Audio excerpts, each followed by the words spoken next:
은혜받으신 말씀은 요한복음 8장 32절 말씀입니다. 요한복음 8장 32절 말씀을 다 같이 봉독하시겠습니다. 진리를 알지니 진리가 너희를 자유롭게 하리라. 아멘. 인간은 누구나 자유를 좋아합니다. 어른 아이 할 것 없이 모든 사람이 자유를 원하고 자유를 추구하는 것입니다. 그러나 오늘날 인간의 삶을 들여다보면 사람들이 자유를 잃어버린 채 여러 가지 속박에 묶여 살아가고 있습니다. 죄의 속박, 허물의 속박, 질병의 속박, 가난과 저주의 속박, 그리고 죽음의 속박에 묶여 많은 고통을 당하고 있는 것입니다. 그러면 어떻게 해야 이러한 속박에서 자유를 얻을 수가 있을까요? 예수님께서는 진리를 알지니 진리가 너희를 자유케 하리라고 말씀하셨습니다. 우리가 예수님이 주신 자유를 누리고 성공적인 신앙생활을 하기 위해서는 첫째로 진리가 무엇인가를 분명히 알아야 합니다. 예수님께서는 내가 곧 길이요 진리요 생명이니 나로 말미암지 않고는 아버지께 올 자가 없나니라고 말씀하셨습니다. 그러므로 예수님이 바로 진리이신 것입니다. 예수님께서는 이 땅에 오셔서 어두움에 취한 세상에 진리의 광채와 향기를 뿌리셨습니다. 우리의 죄를 대신 짊어지시고 십자가에 죽으시고 3일 만에 다시 살아나셔서 우리를 모든 속박에서 자유케 하는 일을 다 이루시고 하나님의 보좌에 앉으셨습니다. 그러므로 예수님이 오시는 것은 그를 믿는 자에게 자유를 주는 기쁜 소식인 것입니다. 누가복음 4장 18절에 19절에 주의 성령이 내게 임하셨으니 이는 가난한 자에게 복음을 전하게 하시려고 내게 기름을 부으시고 나를 보내사 포로된 자에게 자유를, 눈먼 자에게 다시 보게 함을 전파하며 눌린 자를 자유케 하고 주의 은혜의 해를 전파하게 하려 하심이라고 말씀하셨습니다. 그러므로 누구든지 진리이신 예수를 믿고 구주로 영접하면 죄로 말미암은 속박에서 벗어나 자유를 누릴 수가 있는 것입니다. 뿐만 아니라 우리가 진리이신 예수님을 알면 믿음과 평안을 가질 수가 있습니다. 믿음이 없이 마음에 평안이 없고 평안이 없으면 입술의 말에도 권세가 없습니다. 평안이 없는 설교는 성령 충만이 전혀 없는 것입니다. 그러나 믿음이 있으면 마음속에 평안이 있고 평안이 있으면 입술의 말에 권세가 있는 것입니다. 예수님과 제자들이 조그마한 어선을 타고 갈릴리 호수를 건너갈 때 큰 광풍이 불어서 배가 뒤집혀질 위기에 처했습니다. 그때 제자들은 공포심이 극에 달해서 배 한쪽에서 발베개를 하고 주무시는 예수님을 흔들어 깨웠습니다. 주님, 우리가 죽게 된 것을 돌보지 아니하시나이까? 그러자 예수님께서 잠에 깨어나 바다와 파도를 향해 잠잠하라, 고요하라 하고 꾸짖으셨습니다. 그러자 즉시 바람이 그치고 아주 잔잔하게 되었던 것입니다. 예수님의 마음이 지극히 평온하셨기 때문에 예수님의 말에 능력과 권세가 따랐던 것입니다.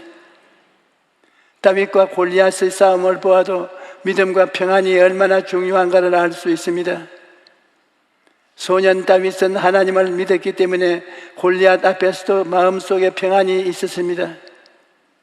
히브리서 11장 6절에 믿음이 없이는 하나님을 기쁘시게 하지 못하나니 하나님께 나아가는 자는 반드시 그가 계시는 것과 또한 그가 자기를 찾는 자들에게 상 주시는 이심을 믿어야 할지니라고 말합니다.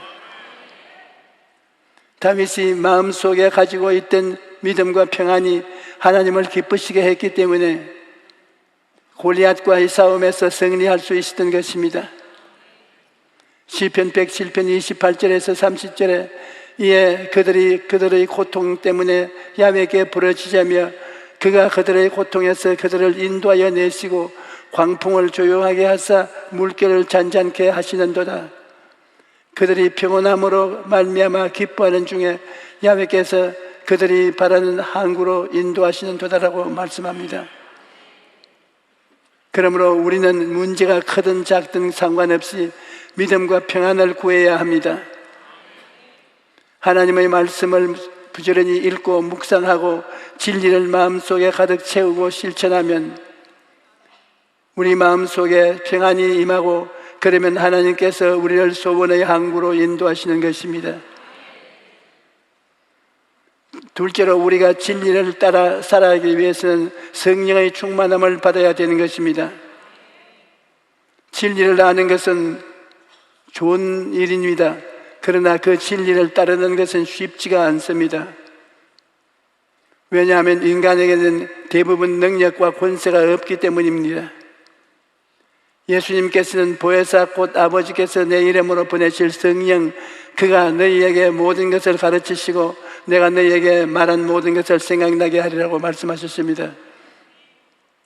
그러므로 성령께서 도와주셔야만 진리를 깨닫고 따르게 되는 것입니다. 예수님의 제자들은 3년 반 동안이나 예수님 가장 가까이에 있으면서 예수님의 가르침을 받았습니다. 그럼에도 불구하고 그들은 예수님이 십자가에 달려 죽으신 후 유대인을 두려워하여 숨어 있었던 것입니다. 그러나 오순절 날에 성령을 받고 나서는 제자들이 완전히 달라졌습니다. 그들은 성령의 도우심으로 예수님이 누구신가를 깨닫게 되자 더 이상 사람을 두려워하지 않았습니다.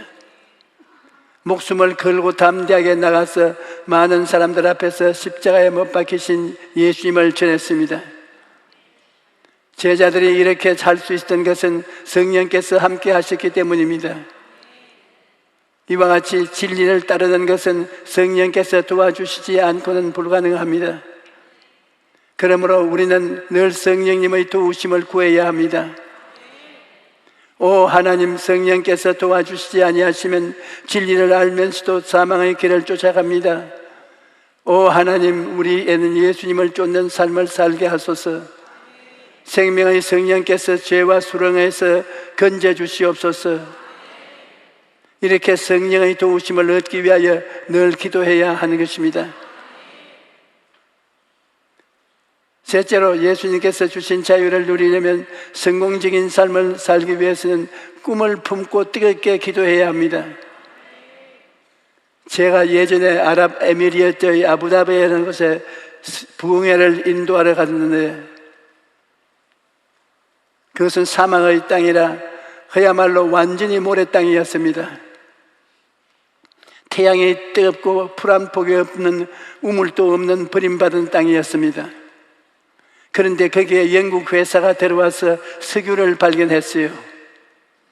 알고 보니 그 모래 땅이 석유 위에 둥실둥실 떠 있는 것입니다. 석유가 발견되자 온 세계 부자들이 돈을 다 투자해서 오늘날은 황금 땅이 되었습니다. 얼마나 시설이 굉장한지 인류 공항에, 인류 항구에, 고층 빌딩에 온갖 대단한 시설들이 길거리에 가득합니다. 그런데 거기서 관료한 사람이 성회에 참석했다가 제게 말하기를, 목사님, 우리는 석유 위에 서 있는 땅이지만 대한민국은 예수님 위에 떠 있는 땅이군요. 제가 그 말을 듣고 충격을 받았습니다. 그래서 그 말을 듣자마자 맞았어요.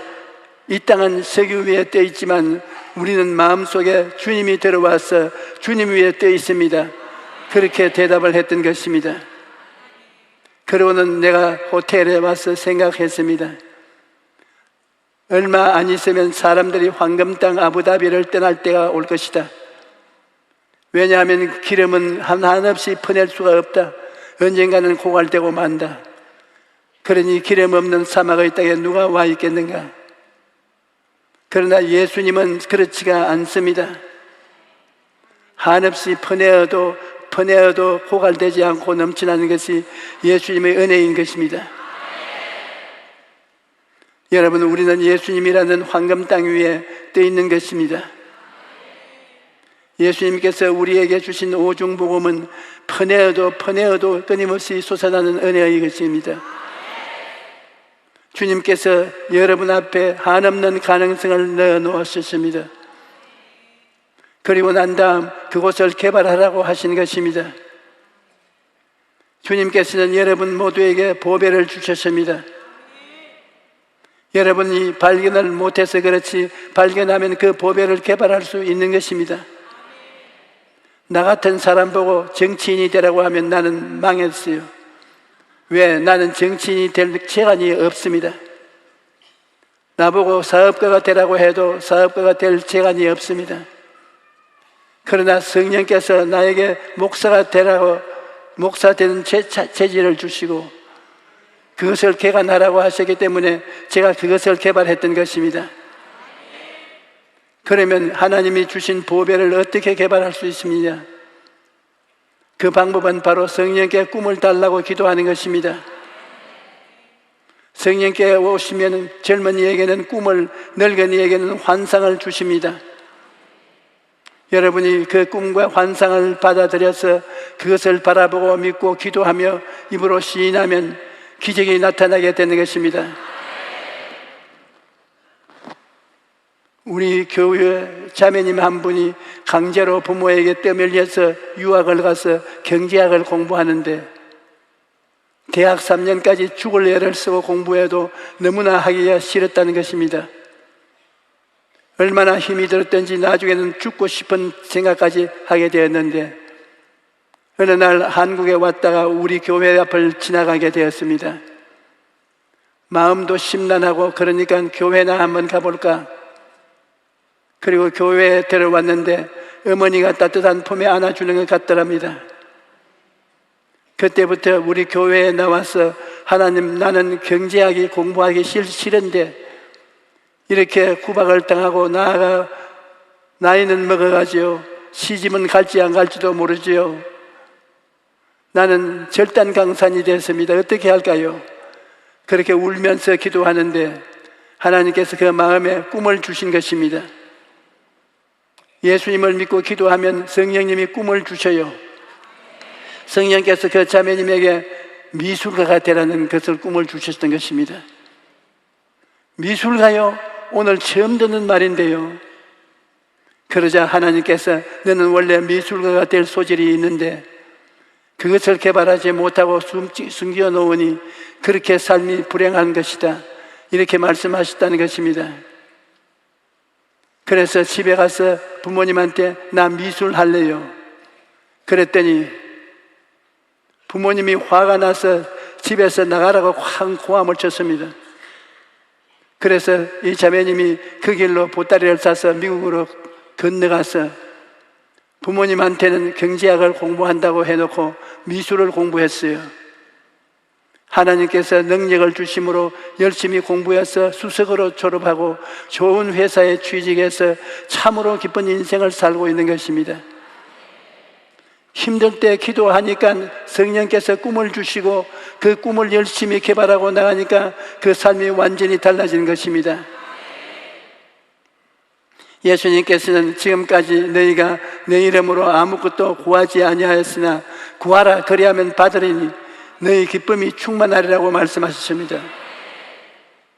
그러므로 우리는 꿈을 품고 시간이 있을 때마다 하나님께 기도해야 합니다. 다른 사람들이 기도할 때 구경하지 말고 내 마음의 소원을 하나님께 아뢰어야 합니다. 사람들이 가끔 내게 와서 이런 말을 합니다. 목사님, 기도하려고 하면 입이 딱 닫혀서 기도가 나오지 않습니다. 왜 기도가 나오지 않습니까? 저는 예수를 믿는 그 시간부터 기도가 잘 나왔습니다. 기도를 못하는 것은 기도가 무엇인지 잘 모르기 때문입니다.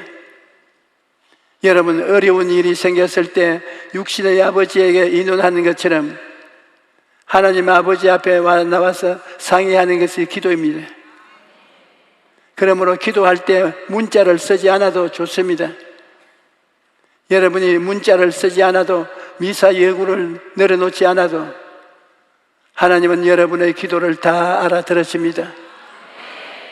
만일 여러분의 어린 자녀가 와서 존경하는 아버님 바라옵건대 제게 필통 하나를 쌓아 주시옵소서 그렇게 말한다면 여러분은 아마 이 녀석아 필통이 필요하면 아버지 공부하는데 필통이 필요합니다. 하나 사주세요 라고 말할 것이지, 무슨 말이 그러냐, 너 혹시 어디 아픈 게 아니냐, 그렇게 말할 것입니다. 여러분이 필요한 것을 하나님께 구하면 하나님은 다 알아듣습니다. 그러므로 기도를 어렵게 생각하지 마십시오. 무엇이든지 하나님께 아뢰고 하나님께 구하면 하나님께서 들으시고 응답을 해주시는 것입니다. 그 다음 기도했으면 하나님께서 도와주실 것을 믿어야만 합니다. 여러분이 진실로 하나님을 믿는다는 것은 하나님께 맡기고 믿음에 안심하는 것을 말하는 것입니다. 아무리 주여 믿습니다 하더라도 마음속에 불안, 초조, 절망, 공포가 가득하면 그것은 믿음이 아닙니다. 믿음이란 하나님을 믿고 하나님께 맡기고 마음속에 안심하는 것이 믿음인 것입니다. 그런데 하나님께 맡기고 마음에 안심하려면 하나님이 누구신지 알아야 됩니다. 우리 하나님은 전지전능 무소부조하신 하나님이신 것입니다. 우리 하나님께서는 하늘들의 하늘을 다 지으시고 땅과 그 가운데 모든 것과 바다와 그 가운데 있는 모든 것을 다 지으셨습니다. 하나님은 모든 것을 다 알고 계십니다. 하나님은 우리의 일어서고 앉는 것을 아시며 멀리서도 우리 생각을 통촉하시며 우리 머리털까지 세시는 분이신 것입니다. 우리가 믿은 하나님은 이와 같이 실력이 있기 때문에 우리가 믿고 맡길 수가 있는 것입니다. 그러나 하나님께서는 아무리 이렇게 전지전능무소부재하신 하나님이시 하더라도 하나님께서 우리와 아무 관계가 없다면 소용이 없는 것입니다. 그렇다면 하나님과 여러분은 어떠한 관계입니까? 여러분은 모두가 다 하나님께서 지극히 사랑하시는 하나님의 자녀인 것입니다. 하나님께서 우리를 지극히 사랑하신다는 사실을 알면 우리가 하나님을 믿고 모든 것을 맡길 수가 있는 것입니다. 하나님께서는 우리를 얼마나 사랑하셨던지 독생자 예수 그리스도를 주셨습니다. 하나님께서 천지를 주시는 것은 쉽지만은 그 아들 예수 그리스도를 주신다는 것은 결코 쉬운 것이 아닙니다. 그러므로 하나님께서는 가장 지극한 사랑으로 최대의 선물을 우리에게 주신 것입니다. 그리고 그 아들 예수님은 여러분과 나를 사랑하셔서 그의 몸을 찢어 우리에게 주시고 그의 피를 쏟아 우리에게 주신 것입니다. 하나님을 반역하고 지옥에 가야 마땅할 우리를 위해서 예수님께서 우리의 죄를 대신 짊어지시고 십자가에 올라가셔서 물과 피를 다 쏟으시고 우리의 죄와 불의, 질병과 저주와 죽음을 다 청산해 주신 것입니다. 그러므로 이보다 더한 사랑은 도저히 우리 인간으로서는 상상할 수가 없는 것입니다. 이와 같은 하나님께서 우리를 사랑해 주신다는 것을 알면 우리는 하나님을 믿고 하나님께 모든 것을 맡길 수가 있는 것입니다. 여러분, 기도를 했으면 하나님의 말씀대로 이루어질 것은 믿으십시오. 하나님 말씀을 부여잡고 믿음으로 계속 기도해야 합니다. 믿음의 기도는 아니하고서는 하나님의 마음을 감동시킬 수가 없습니다. 히브리서 11장 6절에 믿음이 없이는 하나님을 기쁘시게 하지 못하나니 하나님께 나아가는 자는 반드시 그가 계신 것과 또한 그가 자기를 찾는 자들에게 상 주시는 이심을 믿어야 할지니라고 말씀합니다. 우리가 교회 성도님 중 한 분이 생활이 아주 어려웠는데 손대는 것마다 실패를 해서 끼니를 겨우 이어갈 정도였습니다. 그분이 내게 기도를 받으러 오면 내 마음이 몹시 무거웠습니다. 수심이 꽉 들어찬 얼굴로 내게 기도를 받으러 오는 그를 위해서 제가 늘 기도를 하고 있었습니다. 그런데 하루는 그분 내 사무실에 들어오는데 보통 때와 달리 얼굴이 활짝 깨어 있었습니다. 목사님, 이제 됐습니다. 그래서 저는 직장을 얻은 줄 알고 취직이 됐습니까? 하고 묻자 그분이 대답하기를 아닙니다. 목사님, 직장을 얻은 것이 아니고 믿음을 얻었습니다. 오늘 아침에 성경을 읽다가 갈라디아서 3장 13절 말씀을 읽게 되었는데 그리스도께서 우리를 위하여 저주를 받은 바 되사 율법의 저주에서 우리를 속량하였으니 기록된 바 나무에 달린 자마다 저주 아래 있는 자라 하였음이라. 제가 이 말씀을 읽고 나자 갑자기 이 말씀에 주의가 기울어졌습니다. 저는 모든 것을 제쳐놓고 이 말씀에 주의를 집중하고 읽어보고 생각하고 또 읽어보고 생각해 보았습니다. 그랬더니 저희 마음속에 떠오르는 생각이 있었습니다. 제가 하는 일마다 실패하니까 나는 가난하고 팔자를 타고났다고 보다 그렇게 생각했는데, 그래서 저희 생각 속에는 불평과 원망과 가난의식이 꽉 들어차 있었습니다. 그런데 성경에 예수님께서 나를 위해 저주를 받은 바 되사 율법의 저주에서 나를 속량했다고 기록되어 있으니, 제가 진짜로 예수님을 믿는다면 제가 저주 아래 있지 않아야 된다는 것을 생각이 들었습니다. 저주의 생각이나 저주의 말이나 저주의 행동을 하지 않아도 된다, 질질 울면서 다니지 않아야 된다, 그런 생각을 주님께서 깨우쳐 주셨이 제 마음속에 들려주셨습니다. 그러자 성령으로 충만해서 저희 온몸이 뜨거워지면서 하나님의 축복이 저희 온 전신을 감싸는 듯 했습니다. 그리고 저주에서 해방되어 영혼이 잘됨같이 범사에 잘되고 강건하며 생명을 얻되 풍성하게 얻는 저희 모습이 보여졌습니다. 그러면서 너무나 기쁘고 즐거워서 뛰고 구르고 하나님께 감사를 드렸다는 것입니다. 저는 이제 축복을 받았습니다. 목사님, 저를 위해 더 이상 기도 안 해줘도 좋습니다. 저는 예수님으로 말미암아 복받은 사람입니다. 다시는 가난하지 않을 것입니다. 두고 보십시오. 그러고 좋아하면서 사무실을 나갔는데 그 얼마 안 되어서 조그만 사업을 시작하더니 그것이 번창하여 자녀들도 대학까지 다 공부시키고 잘 살고 있습니다. 우리가 하나님의 말씀을 읽고 묵상하고 깨달아서 마음속에 진리를 가득히 채우고 실천하면 하나님의 놀라운 역사가 나타나게 되는 것입니다. 우리는 탐심과 욕심이 들끓는 세상에서 허물투성이가 되어 절망하지 말고 생각을 변화시키고 변화된 자기의 모습을 꿈꾸고 믿고 입술로 시인해야 합니다. 그러면 하나님께서 우리에게 승리를 주시는 것입니다.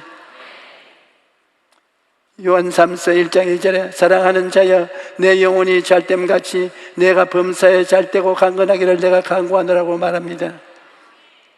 먼저 우리가 속사람 4차원의 사람이 진리를 따라 잘 살면 그 다음 범사에 잘되고 3차원의 세계가 잘되며 육체도 강건하게 되는 것입니다.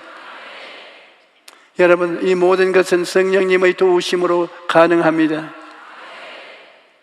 그러므로 늘 성령으로 충만하십시오. 어떠한 환경에 처해 있든지 하나님께서 도와주실 것을 믿고 뜨겁게 기도하십시오.